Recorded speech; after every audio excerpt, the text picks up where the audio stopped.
Hola, ¿cómo están? Qué gusto saludarlos. Estamos muy contentos de anunciarles nuestro sexto biocongreso.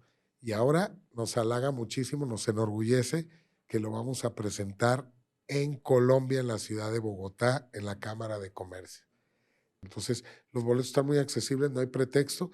Y si vives en otro país, no puedes ir a Colombia, puedes verlo online. La invitación ahí está, www. Biocongreso.com. Entonces, nos vemos ahí en Bogotá. Muchas gracias a todos. Gracias. Hola, ¿cómo están? Qué gusto saludarlos. Bienvenidos a este espacio de Sin Apego, una capsulita más. Vamos a hablar ahora de un tema que me han solicitado mucho de referente al sarampión. En algunas partes de la República, aquí en México, no sé si en otros países, pero aquí en México se han registrado picos altos de personas diagnosticadas con sarampión, niños, adolescentes. Eh, y aquí en Guadalajara, donde yo vivo, en Jalisco, no es la excepción. Hay muchísimos casos de sarampión ahora. Bueno, primera, pues a muchas personas quizá les va a hacer ruido esta información, pero bueno, está basado, ya saben, en los descubrimientos del doctor alemán Rick Hammer, que él descubre que todas las enfermedades tienen un conflicto emocional o una vivencia no gestionada. Eh, y bueno, en el caso del sarampión, lo que vamos a aprender hoy es que es un conflicto vivido como separación, rechazo, no ser visto, no ser tocado. Entonces, y ahorita, más adelantito, vamos a hablar de por qué se puede presentar este tipo de enfermedades de manera masiva, ¿sí? Pero bueno, comprendamos que el sarampión tiene ese colorido en donde la persona se siente no hay contacto, una separación, quisiera tener contacto con alguien, no puedo, sentir rechazo, necesidad profunda de este contacto. Obviamente puede ser alguien importante, ¿no? La madre o el padre. No necesariamente, digo, para hacer un conflicto biológico tiene que haber un conflicto personal. O sea, si yo a alguien no me interesa, no lo quiero y no lo veo, no va a haber conflicto. Entonces, entendemos que si hay sarampión, tiene que haber esta emoción, esta percepción de separación vivida con una persona importante. Entonces, vamos a ver separación real o simbólica de la madre o o el padre. Vamos a ver conflictos eh, como si llegara un hermano y me hacen a un lado, ya no me quieren. eh, Siempre va a haber conflictos de separación o falta de contacto. ¿Por qué se puede manifestar eh, este tema de manera masiva? Imagínense que, bueno, acuérdense que vivimos por ciclos. Hay ciclos eh, en las estaciones del año, hay ciclos noche, día, la propia periodo de la mujer es un ciclo, todo está regido por ciclos. Y los eventos también no son excepción, también hay ciclos en los eventos. Por ejemplo, si ustedes se meten en internet, van a ver que cada ciertos años hay guerras y coinciden, ¿no? Podríamos decir, por ejemplo, cada 7, 8 años, 10 o 14, que sería el doble de 7, y si son 8, pues a los 16. Existen estos ciclos donde hay guerras, etcétera, o peleas o conflictos, y esto no es la excepción. De hecho, hemos visto que se cae un avión y luego se caen dos más, como si fuera cíclico y cada cierto tiempo pasan cosas así. Eh, y bueno, en la vida cotidiana del ser humano, así sean ciudades, pueblitos o países, también existen ciclos. De hecho, me estaba acordando ahorita que la tuberculosis, que fue eh, un tema fuerte para tratar cuando terminó la Segunda Guerra Mundial, hubo muchos brotes de tuberculosis. Y Hammer habla de que la tuberculosis viene de un miedo profundo a morir y es una fase reparativa, donde el bacilo de Koch empieza a expulsar los alvéolos pulmonares que se multiplicaron en el pulmón, que ya no sirven y empieza a escupir y obviamente va a haber sangre y es muy doloroso, por cierto.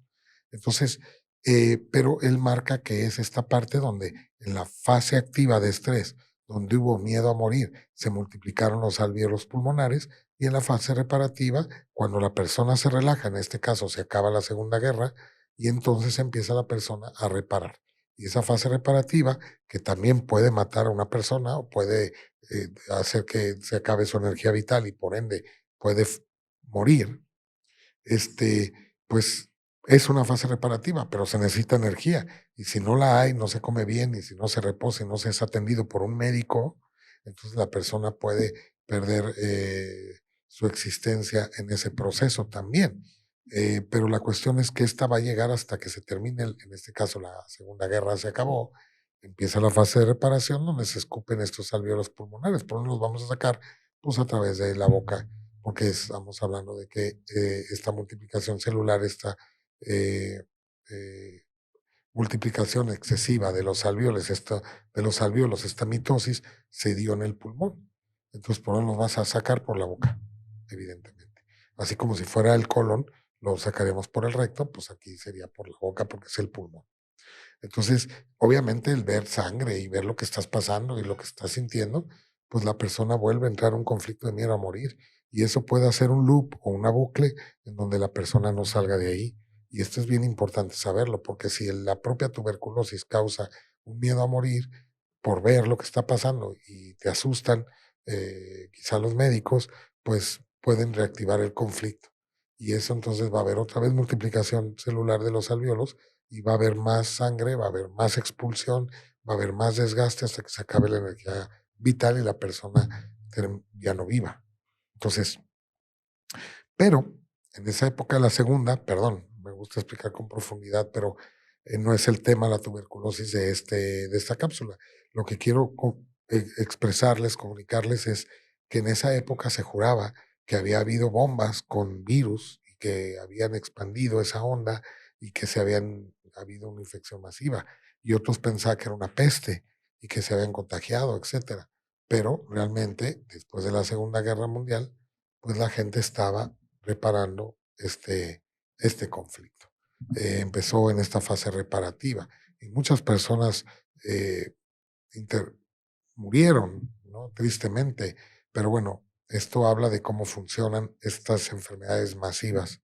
Puede haber un conflicto de separación suscitado por un accidente, suscitado por algo muy local. A lo mejor siempre ha habido casos de sarampión, pero no son sonados, pero de repente se juntan porque hay conflictos que coinciden, masivos, donde quizá un niño entraron a hospitales, se quedaron sin mamá, sienten esa separación y empiezan con la sarampión. O bien se paran de la escuela, ahora en diciembre pudo haber niños que se sintieron separados, etcétera, y va a subir el índice de casos de sarampión. Y eso es lo que realmente sucede. Eh, hay que hacer, obviamente, reflexión al respecto sobre por qué nos sentimos separados cuando realmente estamos unidos. Y podíamos hacer toda una cápsula de eso. No es el tema de hoy, pero analicemos y, sobre todo, si el enfermo es un niño, pues hagamos contacto con él, abracémoslo, chiquémoslo, hagamos sentirlo acompañado, ver de dónde se sintió separado, hablar con él. Es que tengo ganas de ver a mi papá, pues háblale, hacemos una videollamada si es que anda de viaje. O sea, tratar de darle solución al conflicto, eso es lo que más ayudaría. ¿Sale? Y bueno, muchísimas gracias por ver esta cápsula. Espero que te ayude, que puedas compartirlo con alguien que esté pasando por un proceso de sarampión y que vea que viene por un conflicto de separación, que lo busque, que vea de dónde se sintió separado, porque realmente la separación no existe, y que pueda arreglar ese conflicto. Puede ser real o simbólicamente. Tener contacto con la persona con la que siente que está separado, pero también puede haber un contacto simbólico. Por ejemplo, cerrar los ojos y sentir que estás abrazando a esa persona. Es un acto simbólico muy poderoso si lo que buscas es contacto, ¿no? En fin, pues les dejo esta información con amor y sin apego. Ya saben, nos vemos en la que sigue. Muchas gracias. Conoce nuestra línea Vita. ¿Quieres disminuir el estrés, mejorar el sueño y tener más tranquilidad? Prueba Acting On y pídelo en www.vitaminorgan.com.